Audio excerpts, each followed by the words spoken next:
technology like aerospace and analytical instruments, computers, and electronics. And one thing I'd love for you to keep your eye on is this 3D reprographics, or digital manufacturing, because that may be the wave of the future. And I see early signs of it through the YWCA and the Digital Learning Academy, where they're taking people as young as in the 9th grade and teaching them in partnership with Xerox on how to prepare three-dimensional advanced manufacturing with their machines.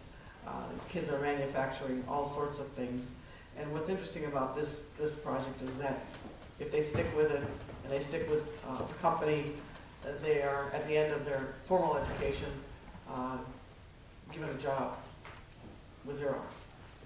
They can have a career, a lifetime career. So biotech, medical device manufacturing, they reflect the growth in the healthcare industry, which continues to expand, particularly here in California, because we have a very large, aging baby boomer population. So that will be extremely and vitally important for years to come. And of course, aerospace. We have unique needs here and need for increased efficiency. And this industry provides a great ability to invest in newer materials and processes. So that's why, you know, when you hear about a contract like Boeing coming into a community like Lancaster, that's why it's kind of, no, it's not kind of exciting, it is exciting. And those folks are all going to be able to go to work. So you have to have access to all kinds of capabilities, technologies, and I think that's where we, again, the government, your local government can play a part. Now a startup can turn into an incubator, and then you can have shared workspace. You all probably seen these things all over town called the creative office space, where you can go in and pay by the day, and you get phone, place to work, place to see clients, place to make phone calls, and you don't have to spend all your money, you know, paying rent every single day. It's an interim cost-saving solution. So while you're in the midst of building your business, you know, you can have a place to sort of park yourself, but you know, you don't spend all your money on that. And then you take that startup and then you accelerate it, and then you make it a going concern or an established business. The latest data that we've been able to find suggests that veterans make up about 10% of all business owners in the United States. So that's 1 in 10 of these veterans operate more than one small business. So if you've been in the military, you've probably experienced having different roles and different tasks to perform, learn how to tackle a problem from various perspectives, and have initiative and discipline. Those are all the things that anybody would be lucky to have as they start a new business. So you're already ahead of the curve. These are extremely valuable skills for entrepreneurs. So I hope and encourage that you will pursue your small business goals, and that you'll continue to serve our country by being a job creator and boosting the economy of your local community. And I thank you very much for your time and for listening to me today. Thank you.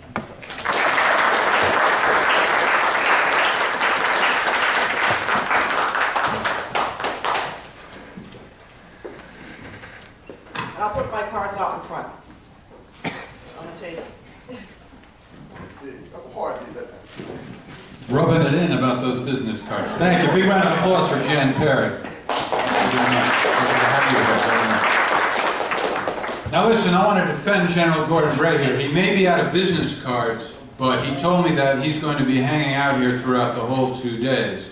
So I don't know if all of you were here earlier when I explained that we're kind of improvising and changing the schedule a little bit to adapt to the circumstances, but rather than have some of the breakout sessions that were scheduled, it's going to be a bit more informal. So I think the effect will be perfectly fine, and you'll get what you came for. And whether or not it's structured as a breakout session per se, you will have the opportunity to speak with the General and benefit from that exchange. Thank you again to Jan Perry. And we're moving on now to Rose Coate, who's the Director of Outreach for LA World Airports. Some of you people may already realize it because you're already focused on the world of business, but I think the average person just thinks of the airport as a place to go get on a plane, take off, come back, maybe spend 3 or 4 hours going through security, and that's about it. But actually, the airport is sort of a hotbed of commerce. It's an environment that's rich and multidimensional, all kinds of businesses going on. So it's very fitting that LA World Airports is one of our sponsors, and I would like to take this opportunity to thank them for their support and ask you to give a very warm welcome to the Director of Business Outreach for LA World Airports, Ms. Rose Coe.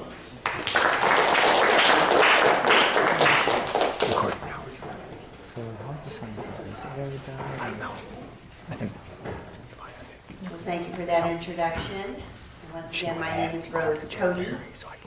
Pronounced a little differently.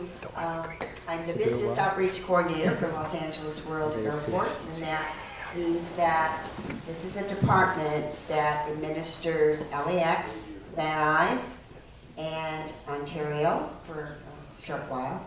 We're going to turn that back to Ontario in 2016. And we have property out in Palmdale, but right now it's not an operating airport. So I do have a PowerPoint for you, and hopefully we can bring that up. And I do want to show you some of the pictures of our beginning airport, which had started in 1928, and what's going on today, and what's going to happen in the future.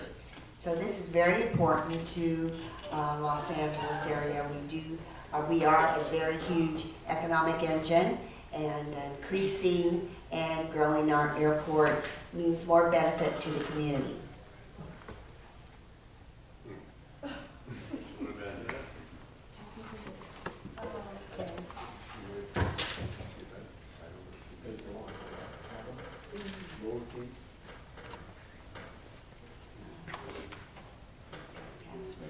Password protected. Well, there is one that you're looking for the name,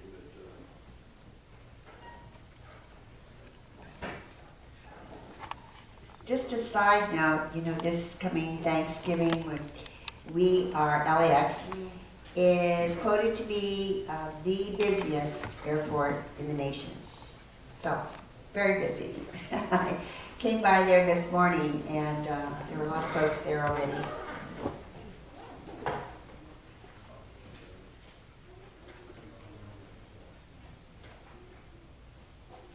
I'm sharing a lot with you guys today. I want you to know that I had to use the computer this morning here at LNU because mine locked up when I got to California, so I figured it was the lack of humidity.